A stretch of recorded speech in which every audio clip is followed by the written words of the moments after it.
Assalamualaikum warahmatullahi wabarakatuh. Selamat pagi dan salam sejahtera bagi kita semua. Pada kesempatan ini kami akan mempresentasikan hasil review terhadap 2 video terkait pemanfaatan teknologi digital.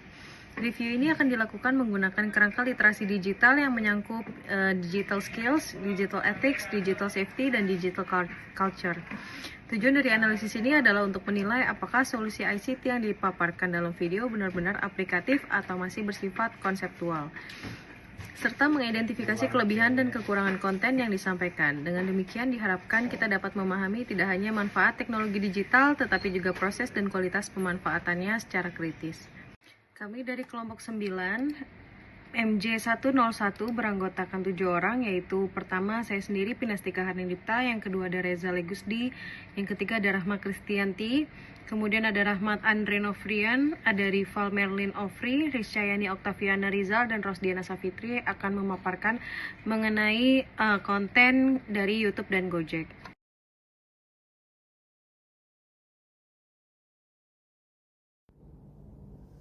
Gojek Super App.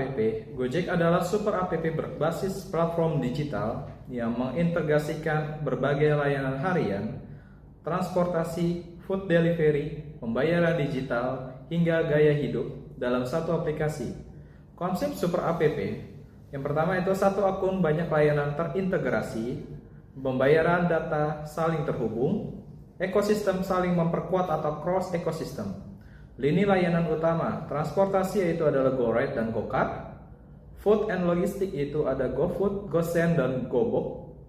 Fintech ada GoPay, GoPayLater, dan GoTagihan. Lalu ada layanan harian dan digital lifestyle. Teknologi pendukung itu ada cloud and microservice, big data dan AI, real-time system, dan API terintegrasi.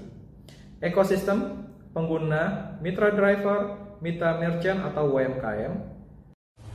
Halo, perkenalkan nama saya Rosdiana Safitri. Saya akan membahas terkait latar belakang aplikasi Gojek Super App sebagai super aplikasi yang berevolusi dari layanan call center ojek sederhana pada tahun 2010 menjadi platform terintegrasi dengan 20 lebih fitur seperti GoRide, GoCar, GoFood, GoPay, GoSend, dan lain-lainnya. Secara menyeluruh mendukung kerangka literasi digital melalui digital skill yang ditingkatkan via navigasi intuitif, GPS real time, tracking pesanan, dan top up classes yang melatih pengguna pemula mengoperasikan teknologi multi layanan secara mandiri. Kemudian ada digital ethics yang ditegakkan lewat sistem rating 2 arah transparan, kebijakan privasi ketat, dan dorongan ulasan jujur untuk hindari hoax, promo, serta diskriminasi di ekosistem digital. Kemudian ada lagi digital safety yang dijamin dengan tombol SOS, terhubung unit reaksi cepat atau URC, verifikasi identitas driver, kemudian pelacakan lokasi, dan pengingat istirahat untuk mencegah resiko penipuan, kebocoran data, atau bahaya perjalanan, serta digital culture yang merefleksikan transformasi gaya hidup urban Indonesia menuju ketergantungan on demand, antri virtual, loyalitas promo digital, dukungan UMKM via GoShop, dan konsumsi berkelanjutan. Hal ini membentuk norma baru masyarakat modern yang cashless dan terhubung oleh semua berbagai pihak. Slide selanjutnya yaitu tujuan utama dari Gojek sebagai super app ini adalah menciptakan platform all-in-one yang menyediakan berbagai layanan sehari-hari dalam satu aplikasi untuk memudahkan akses. Semua bisa dalam satu pintu. One-stop solution, seperti transportasi yaitu GoRide, GoCar, pengiriman makanan seperti GoFood, pembayaran digital sebagai GoPay, logistik sebagai GoSend, dan belanja sebagai GoMart atau GoShop. Adapun hiburan seperti GoTix dan layanan-layanan on-demand lainnya, sehingga meningkatkan efisiensi bagi 261 jiwa pengguna serta UMKM dengan monetisasi via ekosistem pembayarannya terintegrasi juga. Inovasi teknologi ini seperti algoritma matching canggih dan transformasi gaya hidup urban menjadi lebih simpel, cepat, serta inklusif di Indonesia dan Asia Tenggara. Bisa dinilai dari kerangka digital skill, yaitu tujuan ini mendukung literasi dengan melatih pengguna menguasai navigasi multi-fitur seperti GPS-nya untuk tracking, dan transaksi cashless dalam satu app intuitif. Selanjutnya ada digital ethics, yaitu Gojek bisa mempromosikan etika melalui transparansi rating dan kebijakan data yang adil untuk semua pihak maupun driver atau penumpang. Kemudian ada digital safety. Nah, untuk ini fokus keamanan via SOS, verifikasi, dan WRC yang melindungi transaksi serta perjalanan pengguna, jadi jauh lebih aman. Kedalaman konten Gojek, data sesuai praktik industri, yaitu pertama itulah real-time data processing atau chain Flink, big data and machine learning atau prediksi dan matching, time series, database, dan analytic monitoring, digunakan untuk jutaan transaksi harian. Teknologi relevan dan mutakhir, yaitu ada microservice dan API arsitektur, Kubernetes and Cloud Azure, Cassandra dan Redis, AI Dispatch Engine, Dynamic Pricing, Fintech yaitu GoPay, yaitu QR, QCC, yang Secure Payment. Solusi aplikatif dan nyata.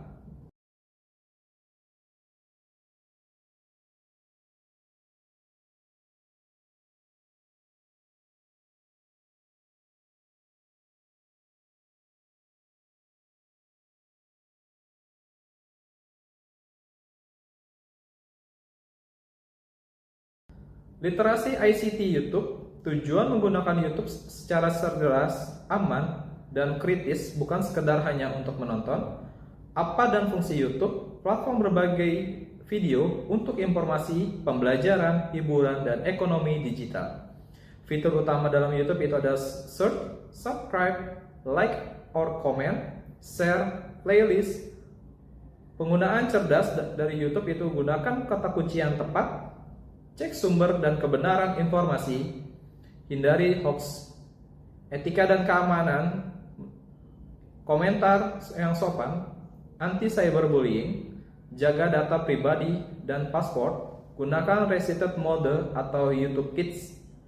Dan YouTube adalah alat belajar berkarya.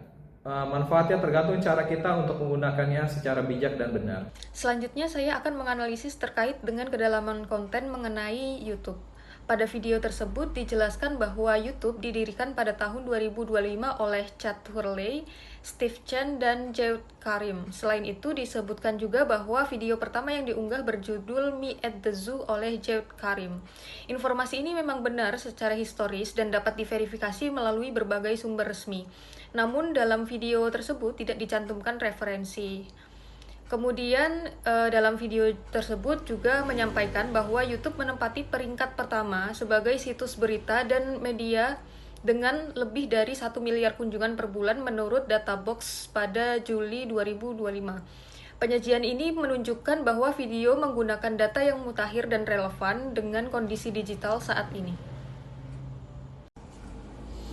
Kemudian dalam video tersebut menyoroti bahwa YouTube dapat digunakan sebagai solusi promosi digital seperti menjangkau audiens luas, meningkatkan brand awareness melalui konten visual, menyampaikan informasi produk secara mendalam, memanfaatkan potensi viral marketing, dan membangun hubungan dengan konsumen. Semua ini adalah bagian dari ICT literasi dan relevan dengan penggunaan platform digital sebagai alat promosi.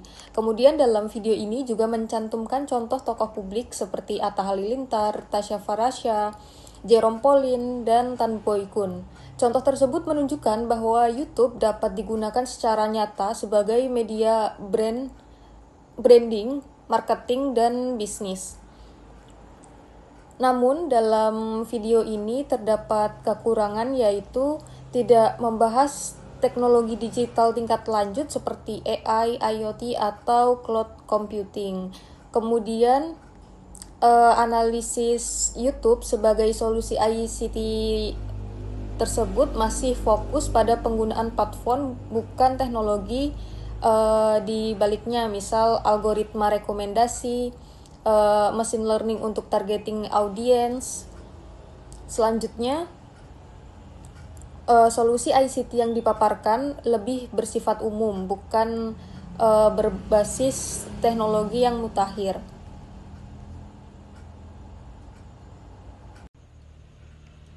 Selanjutnya yaitu menganalisis gap pada konten YouTube. Dalam menganalisis cara penyampaiannya, video tersebut sudah cukup baik dalam memberikan contoh langsung penggunaan YouTube sebagai media promosi. Namun jika dilihat dari sudut pandang ICT literasi, visualisasi yang digunakan masih bersifat deskriptif dan tekstual. Video tersebut belum menampilkan bagaimana algoritma rekomendasi bekerja, bagaimana data penggunaan diproses, atau bagaimana analitik membantu strategi promosi. Akibatnya, pemahaman terhadap konsep ICT yang kompleks seperti pemrosesan data, AI, dan sistem rekomendasi masih kurang mendalam. Jadi dapat disimpulkan bahwa visualisasi lebih bersifat informatif, tapi belum sepenuhnya membantu menjelaskan aspek teknis ICT secara komprehensif. Kemudian dari sisi keamanan digital merupakan aspek yang paling minim dibahas dalam video ini. Resiko seperti keamanan akun kreator, penipuan digital, cyberbullying, perlindungan privasi, serta keamanan data pengguna tidak dibahas sama sekali. Padahal dalam pemanfaatan platform digital, keamanan tersebut merupakan hal yang paling penting untuk menjaga keberlanjutan ekosistem digital. Dan masukan untuk kedua video tersebut. Yang pertama adalah video yang membahas tentang Gojek Super App digital dalam perspektif ICT literasi. Video Gojek Super App tersebut telah menampilkan implementasi teknologi digital yang terintegrasi dan aplikatif dalam kehidupan sehari-hari. Namun, dari perspektif ICT literasi, video tersebut masih berfokus pada fungsi dan kemudahan layanan, tanpa memberikan edukasi yang memadai mengenai literasi digital bagi pengguna. Literasi ICT tidak hanya mencakup kemampuan menggunakan aplikasi, tetapi juga mencakup pemahaman tentang keamanan, privasi, etika, dan dampak teknologi terhadap masyarakat. Pertama, video belum menekankan pentingnya keamanan digital dalam konteks Super App yang memproses data pribadi dan transaksi keuangan. Edukasi mengenai perlindungan akun, penggunaan autentifikasi dua faktor, serta kewaspadaan terhadap penipuan digital menjadi sangat penting. Tanpa penjelasan ini, pengguna hanya diposisikan sebagai konsumen teknologi, bukan sebagai individu yang sadar risiko digital. Kemudian yang kedua, aspek etika digital juga belum tergambar secara jelas. Platform seperti Gojek melibatkan interaksi antara pengguna, mitra pengemudi, dan merchant. Oleh karena itu, literasi ICT seharusnya mencakup tanggung jawab dalam penggunaan fitur komunikasi, pemberian ulasan, serta perilaku digital yang menghargai pihak lain. Penambahan pembahasan mengenai etika digital akan membuat video tidak hanya bersifat promosi teknologi, tetapi juga edukatif. Ketiga, video belum menjelaskan secara sederhana bagaimana sistem bekerja, khususnya terkait pengelolaan data dan keamanan informasi. Dalam kerangka ICT literasi, pemahaman dasar tentang bagaimana data diproses dan dilindungi merupakan bagian penting dari kesadaran digital. Oleh karena itu, penambahan visualisasi alur transaksi atau sistem keamanan akan meningkatkan nilai edukatif video tersebut. Selanjutnya, masukan untuk video kedua yang membahas aplikasi YouTube. Video tersebut pada dasarnya telah membahas konsep dasar tentang literasi teknologi tersebut, namun masih cenderung bersifat teoritis dan umum. Literasi ICT yang komprehensif seharusnya mencakup aspek keterampilan teknis, pemikiran kritis, keamanan cyber, serta tanggung jawab sosial dalam penggunaan teknologi YouTube tersebut. Pertama, video perlu dilengkapi dengan studi kasus nyata, agar konsep yang disampaikan lebih kontekstual. Misalnya, contoh penggunaan aplikasi digital, kasus kebocoran data, atau penyebaran informasi hoax. Dengan menghadirkan contoh konkret, audiens dapat memahami relevansi literasi ICT dalam kehidupan sehari-hari. Kedua, pembahasan mengenai keamanan cyber perlu diperluas. Literasi ICT modern tidak hanya berkaitan dengan kemampuan mengoperasikan perangkat, tetapi juga kemampuan mengenali ancaman digital seperti phishing, malware, dan pencurian identitas. Tanpa pembahasan ini, video tersebut menjadi agak kurang lengkap dan kurang relevan dengan tantangan era digital saat ini. Dan yang terakhir, video tersebut perlu meningkatkan aspek critical thinking, yaitu kemampuan mengevaluasi informasi di internet secara kritis. Dalam era banjir informasi, Kemampuan membedakan informasi valid dan hoax merupakan bagian penting dari literasi ICT. Penekanan pada evaluasi sumber informasi akan membuat kualitas edukasi yang diberikan.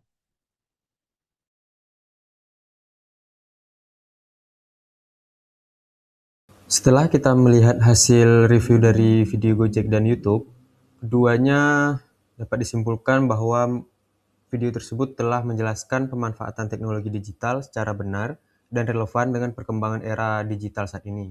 Gojek menunjukkan implementasi teknologi super app, integrasi layanan, serta dukungan sistem digital, sementara YouTube menekankan fungsi sebagai media informasi, promosi, dan bagian dari creator economy.